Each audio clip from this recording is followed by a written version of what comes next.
Hello students, welcome to study your maths. आज का हमारा टॉपिक है पाइप और टंकी। तो आज हम पाइप और टंकी से संबंधित कुछ महत्वपूर्ण सवालों को सॉल्व करने वाले हैं। पर उससे पहले अगर आपने अभी तक हमारे चैनल को सब्सक्राइब नहीं किया है तो चैनल को सब्सक्राइब कीजिए, वीडियो को लाइक कीजिए और इस वीडियो को अपने दोस्तों के साथ शेयर कीजिए। बढ़ते हमारे पहले क्वेश्चन की तरफ। हमारा पहला क्वेश्चन है, एक नल 20 मिनट में एक टैंक को भर सकता है। यदि एक रिसाव 60 मिनट में टैंक को खाली करने में सक्षम है तो टैंक को भरने में कितना समय लगेगा। तो यहाँ पर एक टैंक को भरने में लगने वाला समय हमें बताना है। तो यहाँ पर क्या सिचुएशन है दोस्तों कि एक टंकी है जिसमें एक नल उसे कितनी देर में भर पा रहा है, तो वह भर पा रहा है 20 मिनट में। कितनी देर में दोस्तों? 20 मिनट में। और ठीक इसी प्रकार टंकी में एक रिसाव है जो उसे कितनी देर में खाली कर रहा है, तो 60 मिनट में खाली करने में सक्षम है।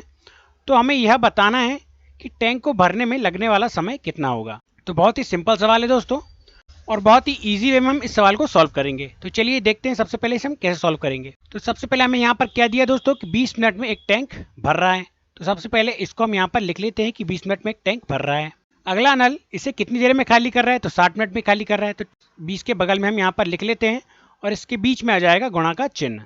इन दोनों संख्याओं को हमें आपस में गुणा करना है और ठीक इन दोनों संख्याओं का हमें यहाँ पर नीचे घटाना होगा, 20 माइनस 60। अब यहाँ पर हमने इन दोनों संख्याओं को इसलिए घटाया क्योंकि हमसे यहाँ पर क्या पूछा गया है दोस्तों, टैंक को भरने में लगने वाला समय। अर्थात यहाँ पर एक नल जो है वह टैंक को भर रहा है और एक नल जो है टैंक को खाली कर रहा है। जब भी ऐसी सिचुएशन आए कि एक नल भर रहा हो और एक नल खाली कर रहा हो तो आपको वहाँ पर माइनस करना है और यदि दोनों नल भर रहे हैं तो वहाँ पर प्लस करना है।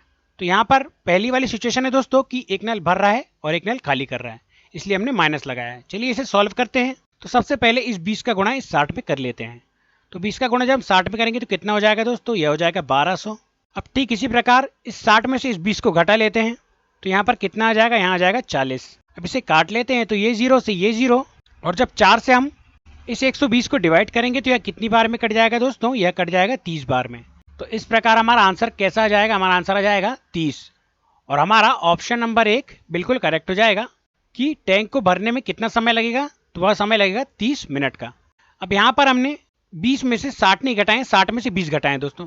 यहाँ पर छोटी संख्या में से बड़ी संख्या घटाएं या फिर माइनस में आंसर आए, इस प्रकार की ऐसी कोई सिचुएशन नहीं है।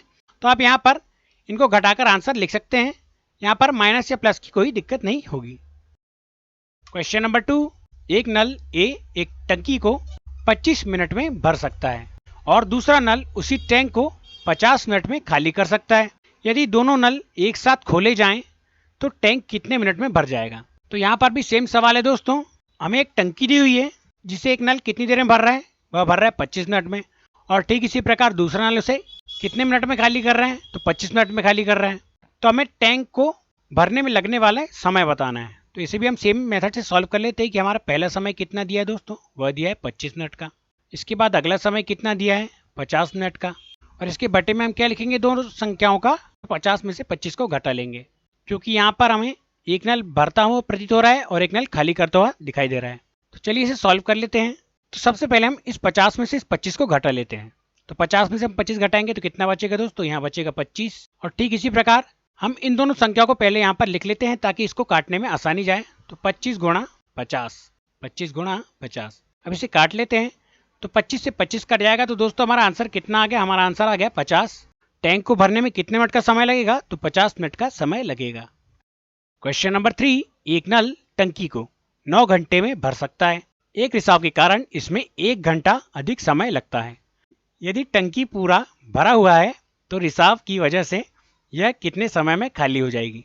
तो यहाँ पर टंकी के खाली होने का समय हमें बताना है। तो यहाँ पर क्या हो रहा है दोस्तों कि एक जो नल है वह टंकी को कितने देर में भर पा रहा है, तो वह टंकी को भर पा रहा है 9 घंटे में।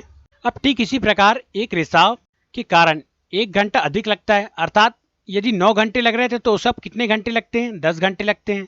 तो यहाँ पर यही बताया गया दोस्तों, यहाँ पर 10 घंटे में एक रिसाव इस टंकी को खाली कर सकता है, यह बताया गया है क्योंकि उसे भरने से 1 घंटे ज़्यादा का समय लग रहा है। आपने 10 लिख चुके हैं। ठीक इसी प्रकार इन दोनों संख्याओं को हम यहाँ पर क्या करेंगे कि यहाँ पर रिसाव दिया हुआ है, अर्थात एक नल भर रहा है और एक नल खाली कर रहा है, इसलिए हम यहाँ पर माइनस का चिन्ह लगाकर 10 लिखेंगे। अब इसे आगे सॉल्व करते हैं। तो सबसे पहले 9 का गुणा जब इस 10 में करेंगे तो यहाँ पर कितना आ जाएगा दोस्तों? यहाँ पर आ जाएगा 90 और 10 में से 9 जाएगा तो कितना बचेगा 1। तो 1 को लिखने का कोई महत्व नहीं है दोस्तों। तो हमारा आंसर कितना आ गया, हमारा आंसर आ गया 90। और इस प्रकार हमारा ऑप्शन नंबर 1 जो होगा वह बिल्कुल करेक्ट हो जाएगा। रिसाव की वजह से यह कितने समय में खाली हो रही है, तो यह खाली हो रही है 90 घंटे में। एक मोटर के द्वारा एक टैंक को 4 घंटे में भरा जा सकता है। टैंक में रिसाव था जिससे टैंक को भरने में 6 घंटे लग गए, तो कितने समय में रिसाव टैंक को खाली कर देगा। तो यहाँ पर रिसाव टैंक को कितनी देर में खाली करेगा यह हमें बताना है। जहाँ पर एक टैंक को 4 घंटे में एक नल भर रहा है, कितनी देर में भर रहा है दोस्तों, 4 घंटे में। अब ठीक इसी प्रकार टैंक में रिसाव था जिसके कारण टैंक को भरने में कितना समय लगा, दूसरा समय हमारा कितना आ गया, यह आ गया 6। और इसके बट्टे में हमसे क्या पूछा गया कि कितने समय में रिसाव टैंक को खाली करेगा, अर्थात खाली करने की बात कही गई है।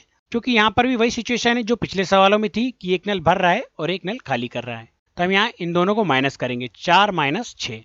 अब इससे आगे सॉल्व करते हैं। तो 6 चौके कितना हो जाएगा दोस्तों, 6 चौके हो जाएगा 24। और जब 6 में से हम 4 को घटाएंगे तो हमारे पास कितना बच जाएगा, हमारे पास बच जाएगा 2। अब इस 2 से सिंपली इस 24 को काट लेते हैं तो हमारा आंसर आ जाएगा। हमारा आंसर कितना आ गया दोस्तों, यह आ गया 12। और यह 12 क्या आया दोस्तों, 12 घंटे। रिसाव टैंक को कितनी देर में खाली कर देगा, तो वह उसको 12 घंटे में पूरा खाली कर देगा।